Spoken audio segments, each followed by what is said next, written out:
Hello noble ones and welcome to Metatron's Academy. Today I found another video that I think could be a fantastic tool for us to be able to dive into the world of linguistics, pronunciation and sound analysis. So what we have here is this video, which is from the channel Life in the 1800s. You'll find a link in the description if you want to check them out and subscribe.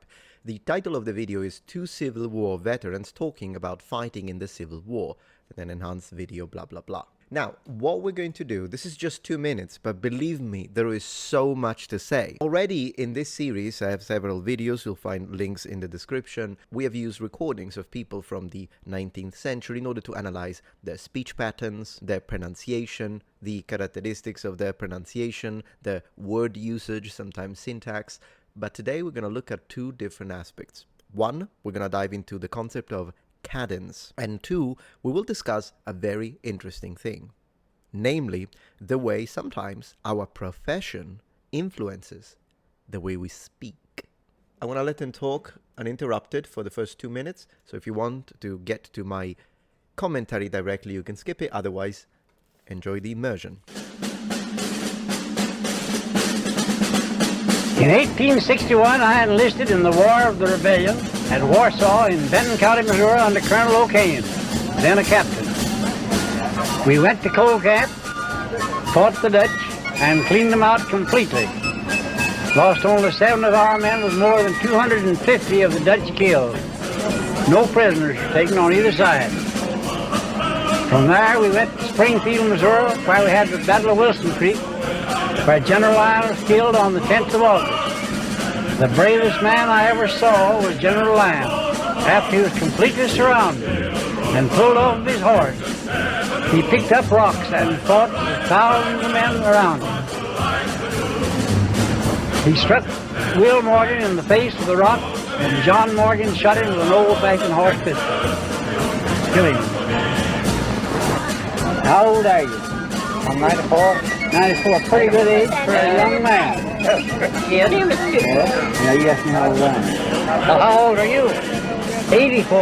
84. You was in the same war.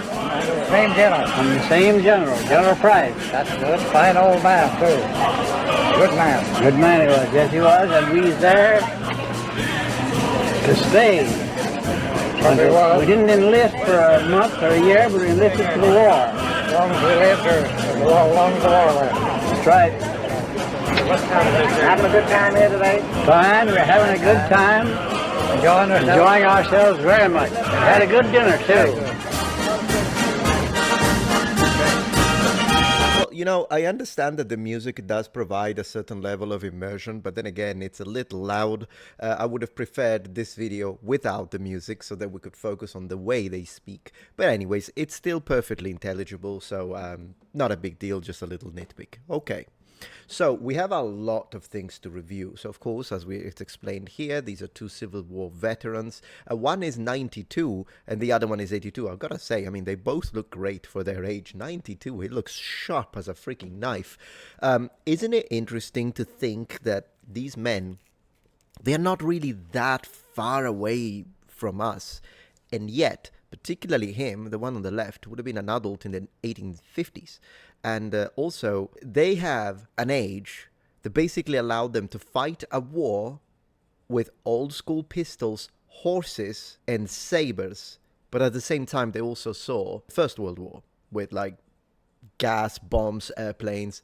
That's insane if you think about it. It really makes you look at things in a different perspective. Regardless, okay, so we're gonna start it again, but this time I will interrupt often to provide a commentary of a linguistic nature. Let's go. All right, so this was recorded in 1929.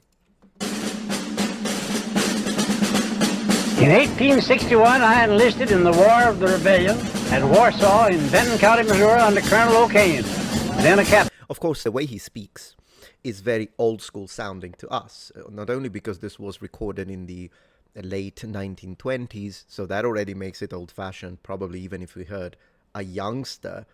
But then again, do remember that the way he speaks, because he's from the 19th century, right? This guy enlisted in the 60s from his point of view, meaning 1860s. So the way he speaks would have sounded old-fashioned to someone in the 1920s. So what we are witnessing here, even though the recording is from the early 1900s, well, should I say specifically 1920s? Of course, but this is an older sounding man. The other thing that I want to say is that, as we said, he enlisted. These are military men. And this is really the first thing that I would like for you to focus your attention on. Oftentimes when we look at recordings like this, we focus on the fact that they sound old school and different from us because they are from a long time ago. But the reality is that that's not the complete picture.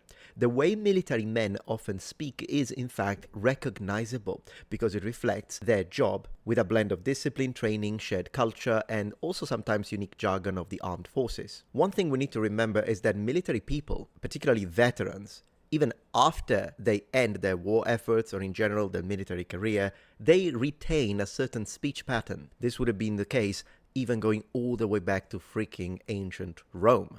The reason is that military communication emphasizes clarity in speech. Orders are delivered in short, direct sentences with little room for ambiguity, and this style often carries over into casual speech, where ex-service members often sound blunt, to the point, less prone to filler words. So let's see if that checks out. Did they even use a single filler word? Let's see. Non-existent. We went to Coal Cap, fought the Dutch, and cleaned them out completely. See, this is so concise, to the point, gives the most important information first, adding secondary details at the end. This is something the military people even today do, and sometimes they don't even realize they do. It comes naturally to them, whereas oftentimes like a news reporter or sometimes a teacher has to be trained or has to learn how to do it. Military people tend, and sometimes even people who practice martial arts tend to have a similar speech pattern. Also, I would like to underline in this case historically, I know he mentions Dutch. I'm not sure if maybe that's Germans actually, like German Americans, because to be honest, Dutch during the Civil War, you'll have to tell me that. It's outside of my area of expertise, but I do believe sometimes in this period, some men, like when you hear the word Dutch, it could mean Deutsch. It's just getting a little confused. Maybe, or maybe I'm wrong. I don't know. You'll tell me that. Take that with a pinch of salt. Let's continue. Lost only 7 of our men with more than 250 of the Dutch killed. No prisoners taken on either side. From there, we went to Springfield, Missouri, where we had the Battle of Wilson Creek, where General Lyon was killed on the 10th of August. The bravest man I ever saw was General Lyon, after he was completely surrounded and pulled off his horse. He picked up rocks and fought with thousands of men around him. He struck Will Morgan in the... Again, this man is 82. He's a veteran. Who knows what kind of trauma he may have experienced, still very composed. And note how his mind works excellently, even to the point not only remembering minute details of the event, but the names of the people who struck and were at that moment struggling against General Lyon, as he explains it. Another thing I'm noticing again in his speech pattern is a certain rhythm. We'll talk more about cadence specifically, but in this case what we see, it probably is a remnant of drill instruction, commands, call and response exercises, which create this distinctive rhythm that we can perceive even if you can't pinpoint it.